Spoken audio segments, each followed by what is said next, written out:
social disarray, and the methodical enslavement of the masses.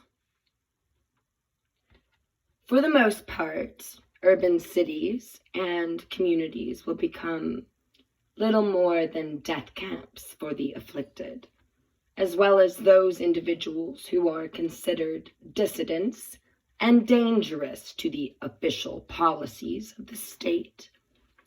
In the maintaining of said order. As the situation escalates, there will be little hope for those caught in the inner cities. Already plans are in effect and have been for some time to deal with this situation as it develops. Our penitentiary systems are being geared to be turned into large labor camps that will compete with the labor force on the outside. This will, of course, create a problem because, essentially, the labor force, i.e. those individuals who were caught in the gears of the system, will be slave labor. Economic competition will be impossible.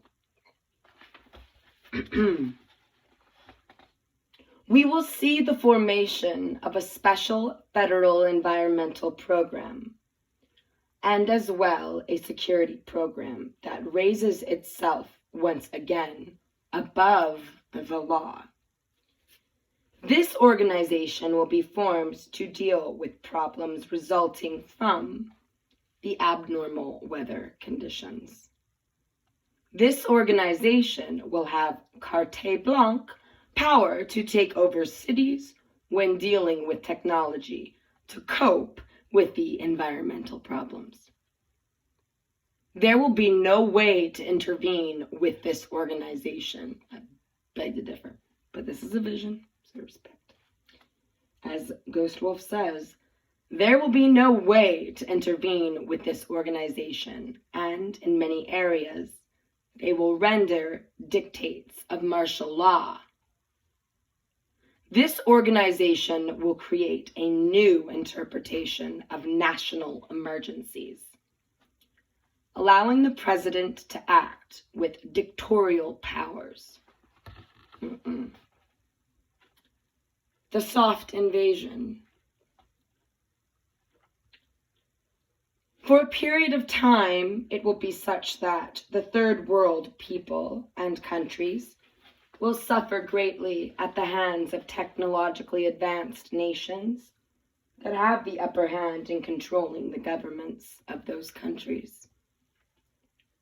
Their already shaky economies will feel the effects of the echoing of economic collapse from the Western powers that are the present conquerors and lords of the land.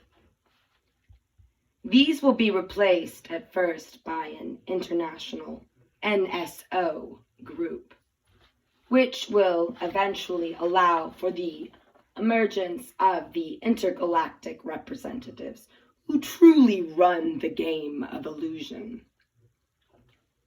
This will occur before the quarter point of the next century.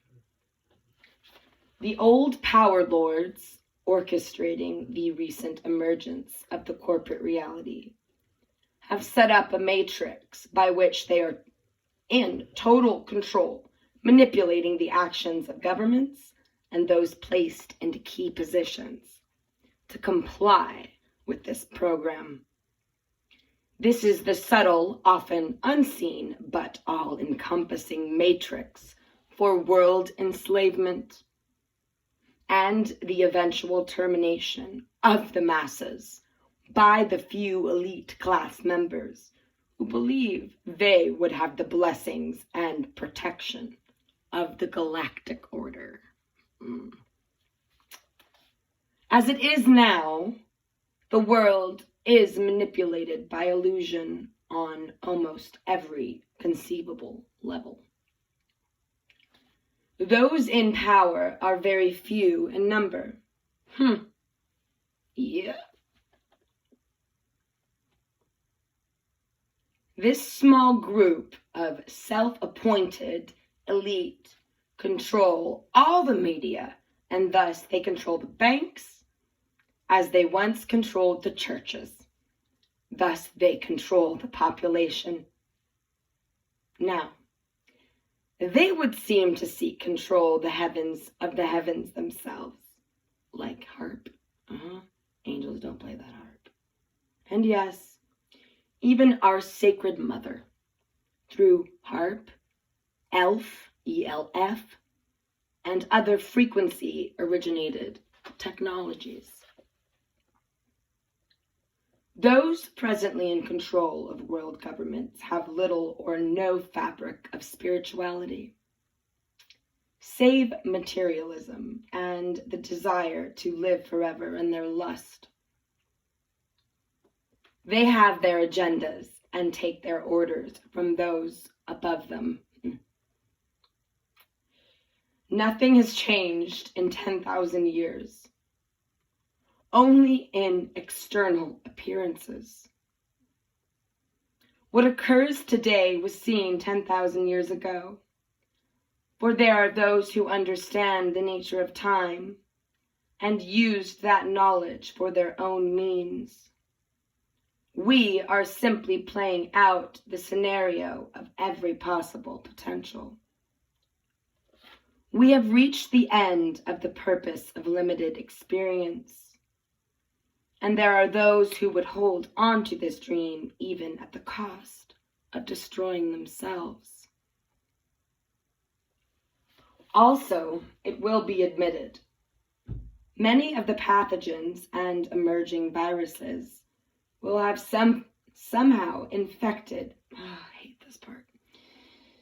Also, it will be admitted, many of the pathogens and emerging viruses will have somehow infected nature itself, and that they thrive and are spread through the waters and the vegetation as well as animal life. Oceans will become great pools of death, and there will be devastating realizations that in fact our seas are devoid of life forms as we have known them. There will appear many mutated life forms. Creatures will appear, although microscopic at first, having the ability to change and develop rapidly into more advanced versions of themselves.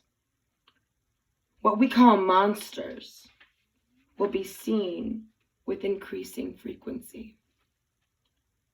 There will remain pockets of the oceans of our worlds that host life as it was known in previous centuries.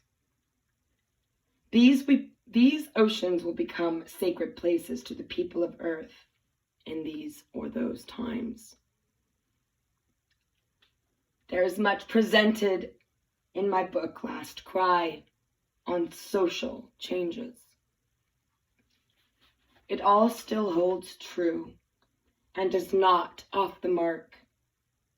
So, if your questions are concerning this subject, I suggest you go look there.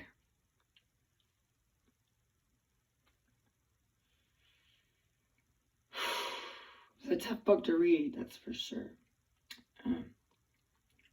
We are in tumultuous times, and those of this so-called whole of society, the world over, is being affected.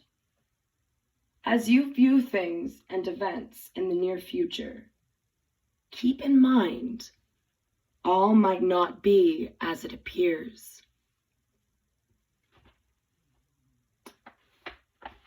Oh.